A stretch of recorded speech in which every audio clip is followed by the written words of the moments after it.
Včera večer pri ohníku, to bolo teda revu, kriku. Spialo sa, kričalo, aj sklo občas rinčalo. Smialo sa a bavilo, v kotlíku sa varilo. Guláš už bublotal, niekto zubami drkotal.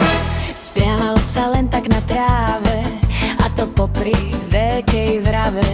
Nič moc zo spevu nebolo, ale hlavne, že mal spevák solo. A tak niekto hudbu pustil a zaraz spievať do nej skúsil. To už bolo trocha lepšie, než tie uvrzgané kliešte.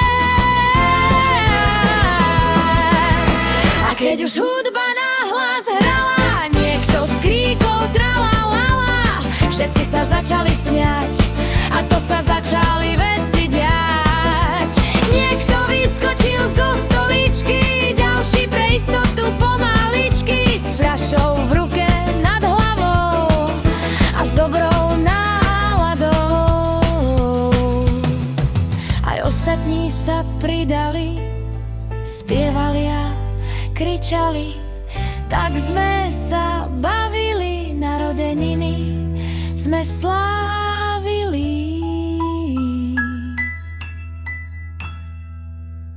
Pri hudbe a pri ohníku do rána bolo hluku, kriku.